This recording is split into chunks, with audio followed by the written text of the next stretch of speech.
खडकवासलामधील पदाधिकाऱ्यांवर आता अजित पवारांची उघड नाराजी पाहायला मिळते।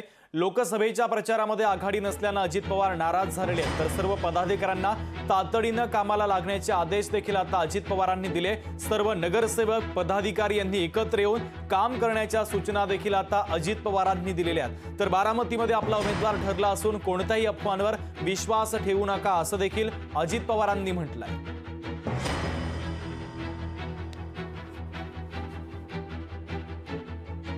तर खडकवासलामधील पदाधिकाऱ्यांची नाराजी आता उघड झाली आहे, तर अजित पवारांनी आता या पदाधिकाऱ्यांना सूचना देखील केल्या। लोकसभा प्रचारामध्ये आघाडी नसल्याने अजित पवार नाराज झालेत, तर तातडीने कामाला लागण्याचे आदेश देखील या पदाधिकाऱ्यांना अजित पवारांनी दिलेले आहेत। तर सर्व नगरसेवक पदाधिकारी यांनी एकत्र येऊन काम करण्याच्या सूचना देखील आता अजित पवारांनी दिल्यात। बारामतीमध्ये आपला उमेदवार ठरला असून कोणत्याही अफवांवर विश्वास ठेवू नका असं अजित पवारांचं कार्यकर्त्यांना म्हणणं आहे।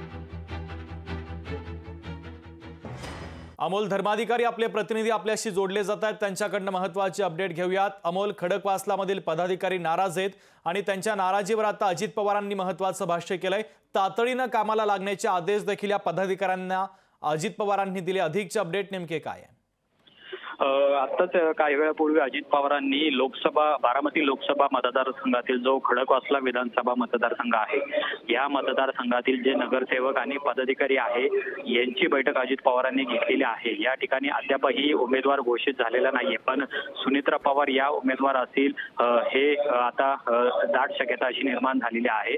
मात्र तरी सुद्धा अजित पवार गटाच्या पक्षाचा जो प्रचार असायला हवा या भागामध्ये तो मात्र दिसत नाहीये, कार्यकर्ते ऍक्टिव्ह दिसत नाहीये आणि त्यामुळेच अजित पवारांनी या बैठकीमध्ये नाराजी व्यक्त केलेली आहे आणि जे नाराज पदाधिकारी आहेत त्यांना तातडीनं कामाला लागण्याच्या सूचना दिलेल्या आहेत।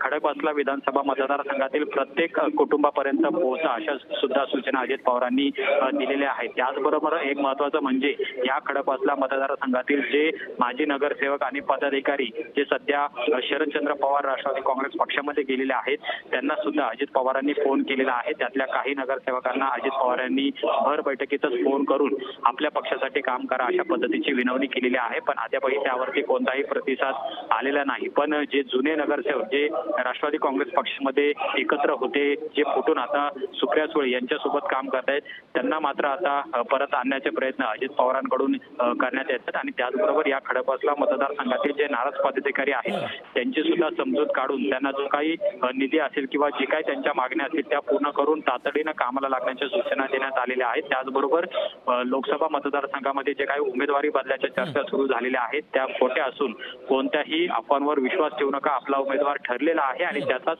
प्रचार करा अशा सुद्धा सूचना या बैठकीमध्ये अजित पवारांनी दिलेल्या आहेत। पण पहिल्याच बैठकीमध्ये अजित पवारांनी पदाधिकाऱ्यांवरती नाराजी व्यक्त केल्याचंही पाहायला मिळालं। ठीक आहे अमोल, महत्त्वाची अपडेट या बातमीच्या संदर्भातले तू पोहोचवलेले आहेत, तुर्तास धन्यवाद। लोकशाही मराठी ऐका, पहा, जागरूक रहा।